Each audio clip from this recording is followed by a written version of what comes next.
Part 2, Chapter 7. The first couple of weeks at Woodside High School were tough. I had trouble beating the tardy bell, trouble remembering what books to bring, trouble opening my locker. Even gym class was a pain. I never had enough time to shower, and some clown kept stealing my towel. But once I got a couple of tests under my belt, and once I could get my locker open on the first try, Woodside didn't seem so impossible. The honors classes were hard, and I had more homework, but I did my assignments and my grades didn't drop any. 1 week followed the next. The whole time I had my eye on spring and the beginning of baseball season. As baseball season grew closer, and word got out that there would be a new coach of the freshman baseball team, one kid whose mom worked in the office said it was going to be a man who didn't even teach at Woodside. That had some guys upset. "I wish they'd let us play varsity," Todd Franks, the best athlete in my gym class, said. "I hate the idea of wasting a year with some nobody." I was jittery the day of baseball sign-ups. We were supposed to meet in the cafeteria at 3:15. It wasn't even 3 o'clock when I got there, and Franks was the only other person in the room. At 3:20, I counted 16 guys total. I realized making the team would be no problem, and some of my nervousness went away. At 3:30, the door opened, and walked the school secretary, Mrs. Hawley. She passed out registration and insurance forms, gave us our practice and game schedules, that kind of stuff. I shoved the papers into my book bag. "Your coach phoned," she said, as she headed for the door. "He says he'll be here soon, and to wait if you can." "Who is he?" somebody called to her. She shrugged. "A new guy. I can't remember his name." We sat 10 more minutes before the door burst open, and a tall, burly man with a short red beard charged in. He was young, probably not even 30. "My name is Rick Charant," he said before the door closed behind him.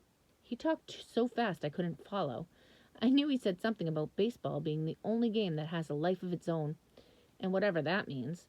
He said that every baseball, and I think he meant the ball itself, had a soul, and that no football had a soul, and no soccer ball, or basketball, or ping-pong ball had one either. The whole time he spoke, his arms were waving, and he paced back and forth like a big dog stuck in a small cage. He stopped as suddenly as he started. "Our first practice is Tuesday. See you there." Then he was gone.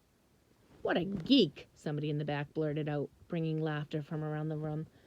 "Ah, give him a break," another kid answered. I couldn't shake the feeling that I'd heard the name Rick Charant before. I felt like I'd seen him, too, when he was younger, without the beard, but I couldn't figure out where. As I did my homework that night, I kept trying to place him. I was reading about the Roaring Twenties when it came to me. I opened my desk drawer and pulled out the baseball cards Jimmy had given me. There he was, Ricky Charant, Cleveland Indians. I flipped his card over, 4 years in the minors, and then 18 games with the Indians, all at third base. 38 at-bats, 9 hits, 3 RBIs, 3 runs scored, 1 double, no triples, 1 home run. I stared at the card for a long time. So what if he was strange, I thought. The man had hit a ball out of the park in the major leagues. Millions of guys play baseball. Not many ever do that. In the locker room before our first practice, I told my teammates. "He's too weird to have been in the majors," Todd Franks said. "It must be some other Rick Charant." "Ask him," I answered. "He'll tell you." "You ask him," Franks returned.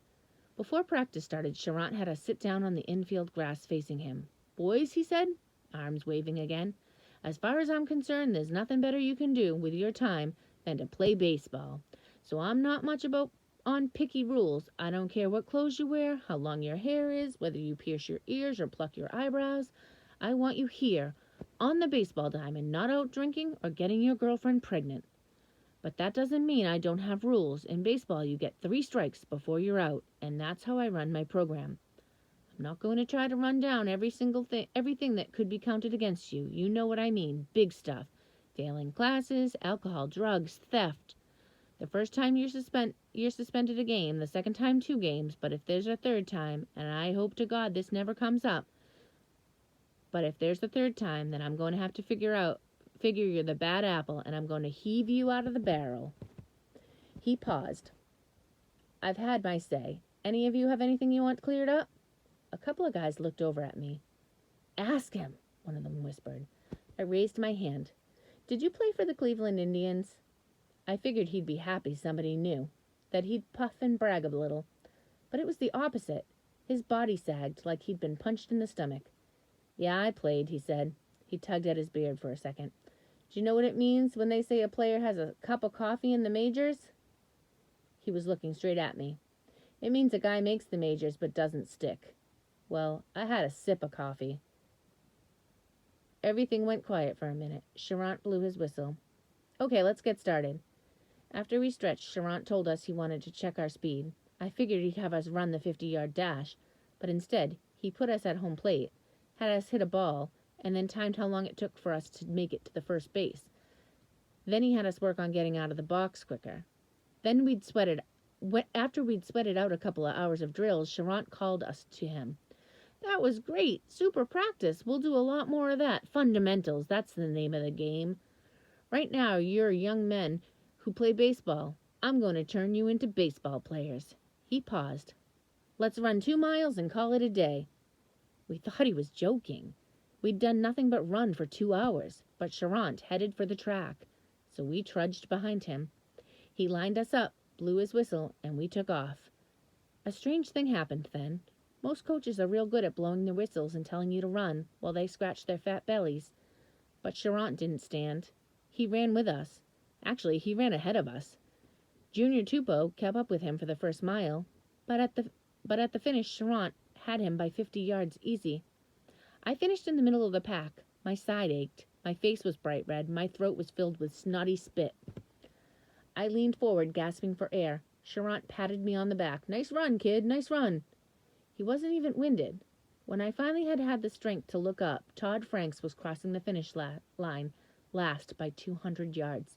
He'd barely broken a sweat. Was that your best effort? Charant barked at him. I never was good at track, Franks replied coolly.